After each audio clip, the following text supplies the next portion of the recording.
initiate, interact, influence.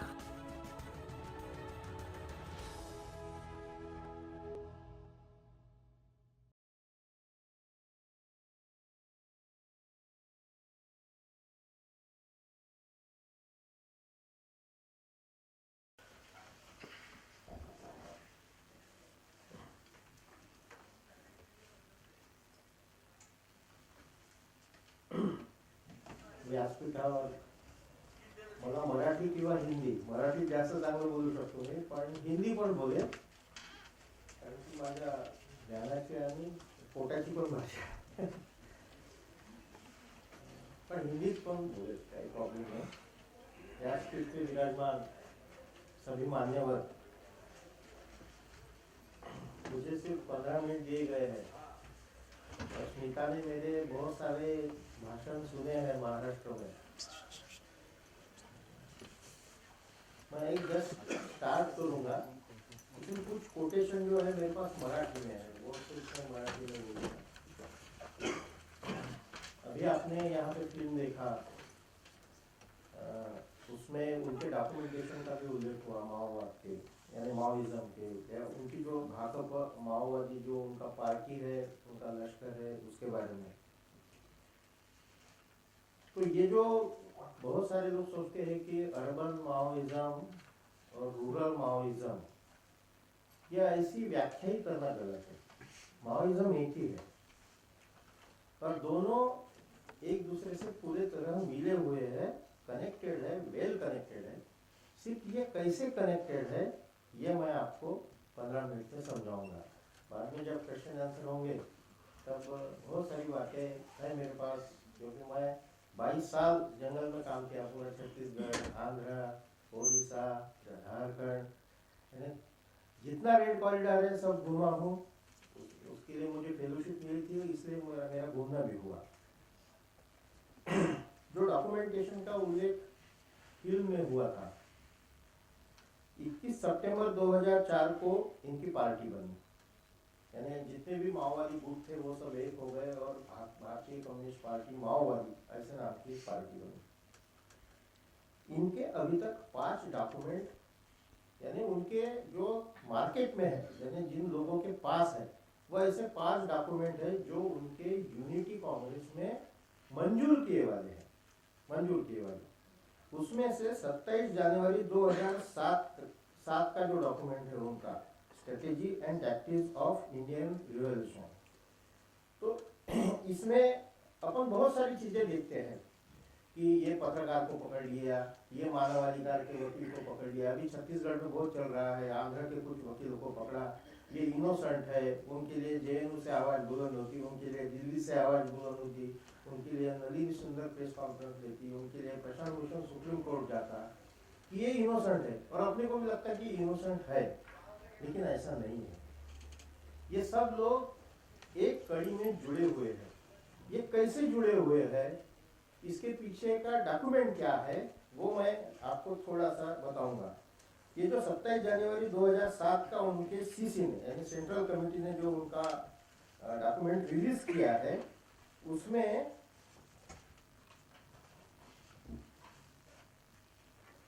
माओवाद्यांची उद्दिष्ट,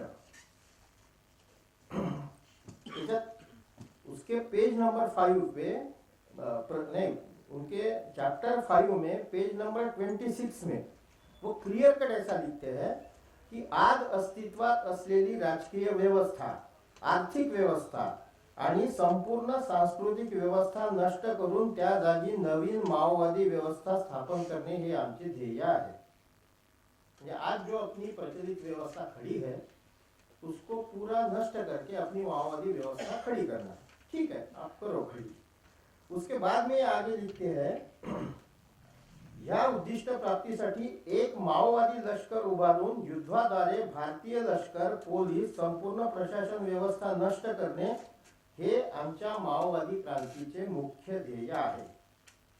त्याच्यानंतर ते प्रकरण क्रमांक 6 पान नंबर 32 वर लिहितात, जेथे शत्रू म्हणजे भारतीय प्रशासकीय व्यवस्था, जेथे शत्रू कमजोर आहे अशा दुर्गम भागात प्रथम आपले सुरक्षित स्थळ म्हणजे बेस एरिया उभारून नंतर शहरांना वेढा घालून शहरे ताब्यात घेणे आणि अशा रीतीने ग्रामीण आणि शहरे ताब्यात घेऊन संपूर्ण राजकीय सत्ता ताब्यात घेणे हीच आमच्या प्रदीर्घ युद्धाची व्यूहरचना आहे.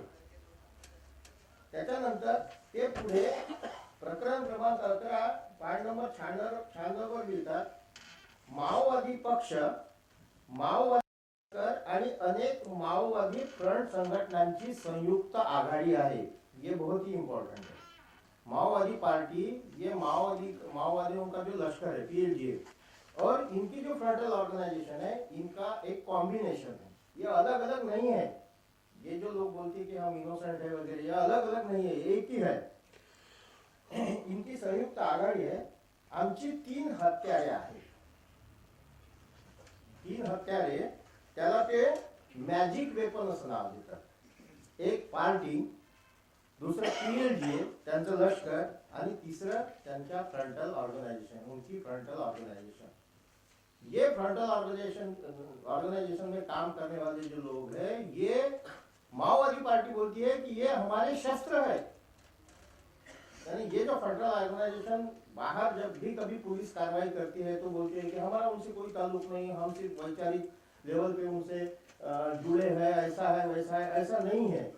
उनके जो 3 शस्त्र है, 3 मैजिक वेपन है, उसमें का 3rd मैजिक वेपन उनकी फ्रंटल ऑर्गेनाइजेशन है.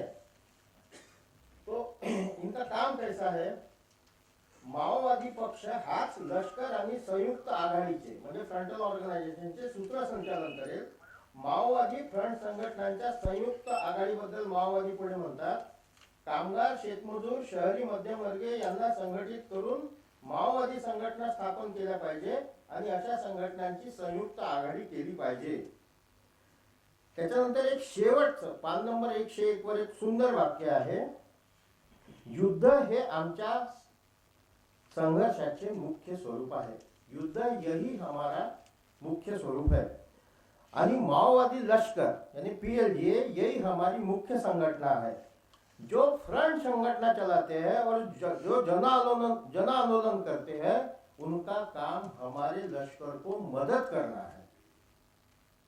हमारे लश्कर को यानी उनका पीएलजीए को मदद करना है.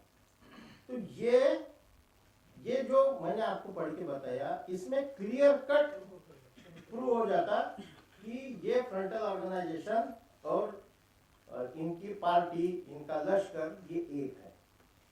और ये कैसे एक है? अब ये हो गया उनका डाटा, यानी उन्होंने जो यूनिटी कांग्रेस में पास किया वाला ठराव.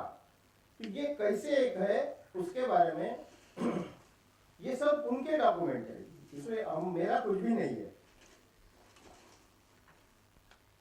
बहुत सारी चीजों के बारे में बोला जाता है कि अर्बन और रूरल माओवादिज्म अलग अलग है, इनका उनसे कोई ताल्लुक नहीं, सिर्फ वैचारिक ताल्लुक है, ऐसा बोला जाता है. लेकिन ऐसा नहीं है.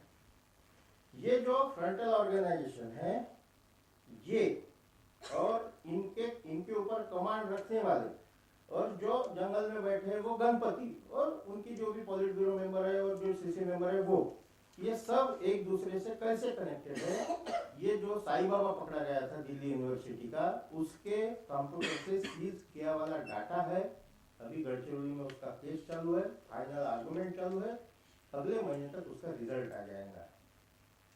तो उसके कंप्यूटर से सीज किए वाले डॉक्यूमेंट में ये क्लियर कट है कि काम कैसे करने का. इनकी काम करने की जो रणनीति है वो A1 to A7 ऐसी स्टेप बाय स्टेप गई है. ये कैसी है? इनके काम करने के लिए इनके 2 फ्रंट है, एक स्ट्रैटेजिक फ्रंट है और दूसरा यूनाइटेड टैक्टिकल फ्रंट है.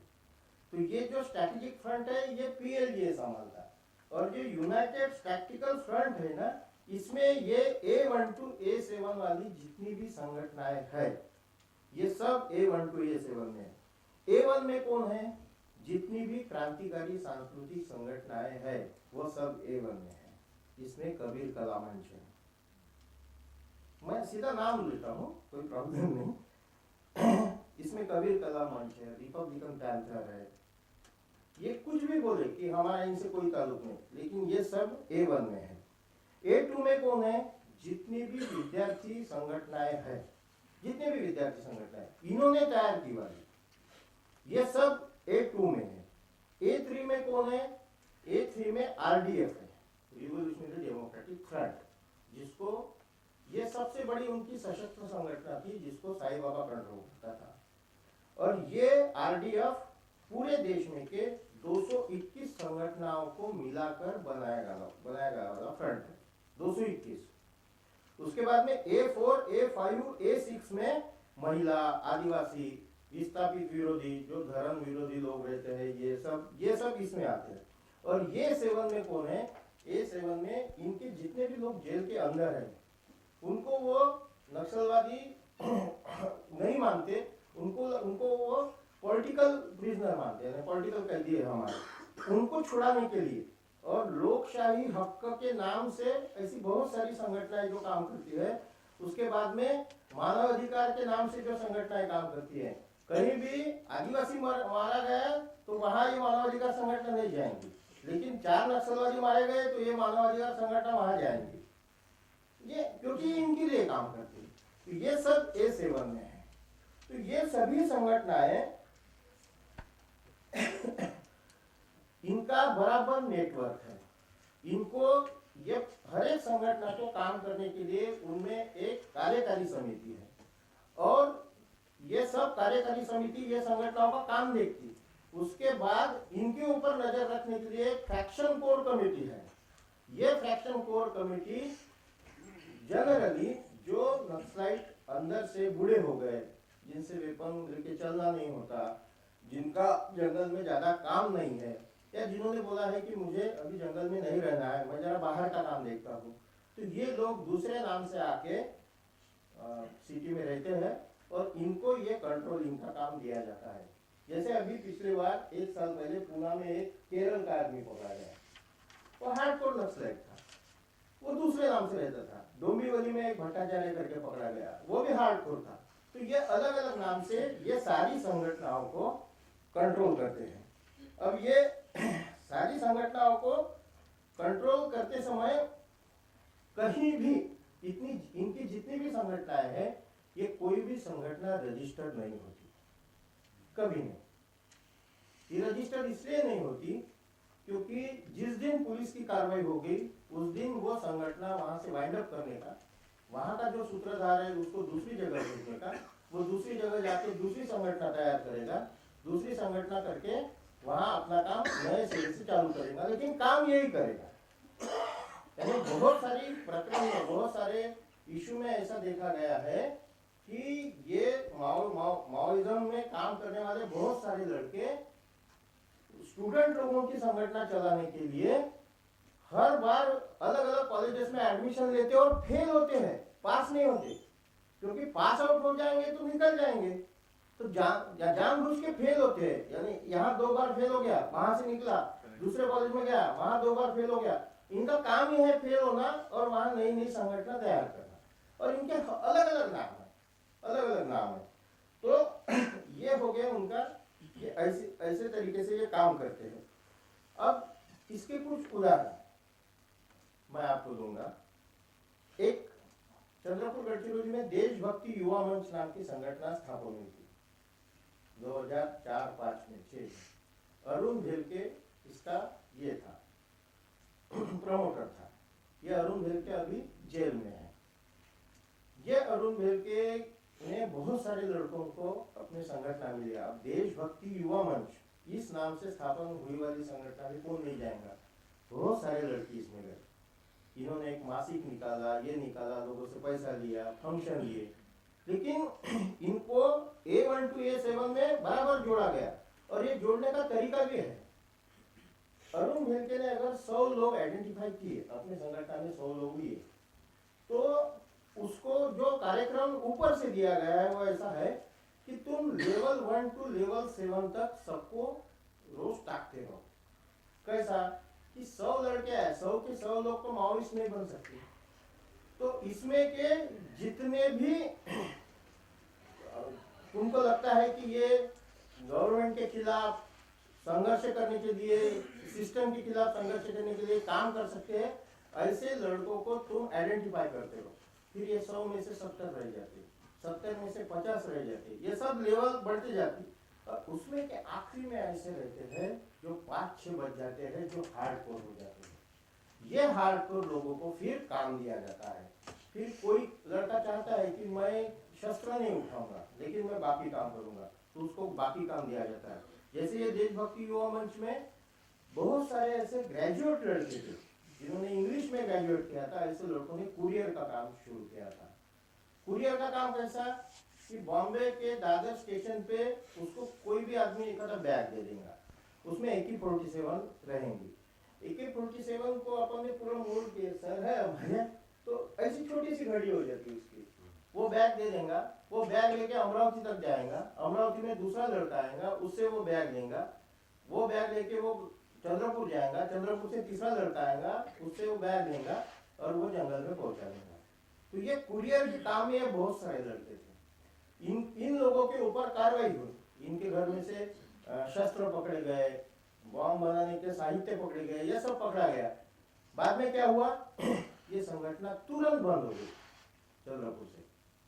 अरुण भेल के जेल में रहा, 13-14 लड़के जेल में रहे, वहां से संगठन बंद हो गई। अरुण भेल के वहां से छूटा, पूना में आया, दूसरे नाम से संगठन स्टार्ट किया, फिर पूना में पकड़ा गया, अभी और जेल में बंद गए। यानी उसको अगर इंटरवर्ट किया जाए या उससे बात की जाए, मैंने बात किया है उससे, वो बोलता है कि मुझे तुम पकड़ दे जाओ, कितने भी बार पकड़ो, मैं ये काम छोड़ूंगा नहीं, मैं यहाँ से निकलूंगा और दूसरी जगह जाऊंगा, मैं यही काम करते रहूंगा। अब ये लड़कों ने जितने भी इसके साथ लड़के थे, उसमें से कुछ लड़के अंदर गए। उसमें से एक सूरज ठाकुर करके राजूरा का लड़का था, वो पुलिस एनकाउंटर में मारा गया। उसके पिताजी PWD में ड्राइवर थे, अभी भी है ड्राइवर, वो मारा गया। क्या मिला उसको? कुछ भी नहीं। अच्छा पढ़ने वाला होशियार लड़का ये लड़कों के चक्कर में अंदर गया, पुलिस के साथ एनकाउंटर में 2012 में मारा गया, मर गया। ये सेम थिंग ये देशभक्ति युवा मंच और अरुण भेल की थी। दूसरी सेम थिंग कबीर कला मंच ने पूरे महाराष्ट्र में तैयार की है। शीतल साठे हो या सचिन माड़ी हो, ये सब लोगों ने जंगल में जाके ट्रेनिंग लिए है और इसके प्रूफ है। एक गोपी करके बहुत ही हार्डकोर नक्सलाइट जो सरेंडर हुआ, उसने सबको पहचाना। ये शीतल साठे ये नाम से जंगल में थी, ये सचिन माड़ी ये नाम से जंगल में था। अभी भी पुणे के 4 लड़के जंगल में है। अब इनकी स्ट्रैटेजी बहुत ही यानी इतनी अच्छी है, यानी दाद देनी पड़ेगी उनके बुद्धि को। कैसा है कि शीतल साठे या सचिन माड़ी, इनका बाहर का चेहरा कैसा है? नहीं, वो बंडखोर कवियत्री है, वो अच्छा शाहिर है, वो अच्छे गीत गाता है, वो जेल में कविता करता है। लेकिन जब इनके बारे में पुलिस के पास प्रूफ लगे और इनके खिलाफ ATS ने गुना दाखिल किया, इनको पकड़ा नहीं गया था, इनको छोड़ दिया था कि चलो इनके ऊपर वाच रखेंगे। इनको लगा कि अर्बन एरिया में माओइज्म का और झंडा फहराने के लिए अपने को कुछ करना चाहिए। पुलिस इनके पीछे लगी नहीं थी। इन्होंने क्या नाटक किया? इन्होंने एक दिन अचानक विधानसभा के सामने, अपना अधिवेशन चालू था, विधानसभा के सामने हमको सरेंडर होना है, हमको सरेंडर होना है, हमको सरेंडर होना है। दूसरे दिन सब पेपर में फ्रंट पेज पे न्यूज छप गई कि नहीं, इन्होंने सरेंडर किया। फिर और 3 लड़के थे जिनके ऊपर गुना दाखिल था, वो डायरेक्ट RR पाटिल के चेंबर में जाके बोले कि हमको अटक करो, हमको अटक करो। ये प्रोपोगंडा उनका काम है। ये बिल्कुल ठहरे सोची समझी साजिश से उन्होंने ऐसा जाके होम मिनिस्टर के ऑफिस में जाके सरेंडर करना, विधिमंडल के सामने जाके धींगाना करके सरेंडर करना, ये उनके प्रोपोगंडे का भाग है। उनको कोई अरेस्ट नहीं कर रहा था, लेकिन ऐसा करने के बाद एकदम बहुत सारे लड़कों को लगा, अरे क्या देखो अच्छा गाने वाली लड़की है, देखो उसको पुलिस पीछे लगी थी, देखो उसने सरेंडर किया। और सरेंडर करने के बाद वो जेल में से लेटर लिखती है कि मेरी डिलीवरी जेल में होनी चाहिए, मैं मेरे बच्चों का नाम ये रखूंगी वो रखूंगी। ये सब चीजें बाकी लड़कों को इंस्पायर करने के लिए की जाती है। तो ये उनकी अर्बन एरिया की स्ट्रेटेजी है। अब बहुत सारे लोगों को ऐसा लगता होगा कि वो अगर दलित के बारे में, पिछड़े के बारे में, आदिवासी के बारे में बोलते हैं तो क्या बुरा करते हैं? बिल्कुल बुरा नहीं करते हैं। वो जो चीजें उठाते हैं वो जी उनको लगता है कि भाई आदिवासियों की लूट होती है, अगर वहाँ माइनिंग आ गई तो इसमें सही है, इसमें सच्चाई नहीं है ऐसा नहीं है, लूट होती है क्योंकि अपनी सिस्टम ही वैसी है। लेकिन ये सब करो, लेकिन आपका अंतिम उद्देश्य क्या है? अपनी राजकीय व्यवस्था, अपनी पॉलिटिकल व्यवस्था निर्माण करना। ये व्यवस्था आपको मान्य नहीं है, और वो भी कौन से तरीके से? युद्ध के तरीके से। वो अपने को मंजूर नहीं है। यानी अपन जो देश में रहते हैं वो देश के लिए तो ये कभी मंजूर नहीं हो सकता। बिल्कुल तुम काम करो ना, लड़कों के लिए काम करो, विस्थापितों के लिए करो, आदिवासियों के लिए करो, सबके लिए करो। तुमको काम करने के लिए मनाही कहीं नहीं है, लेकिन तुम हाथ में शस्त्र उठाएंगे और बोलेंगे कि भाई हम फिर ये आज तक काम करते हैं, अभी हमने शस्त्र उठाए और हम अभी मारने का काम चालू करेंगे, तो वो किसी को मंजूर नहीं है।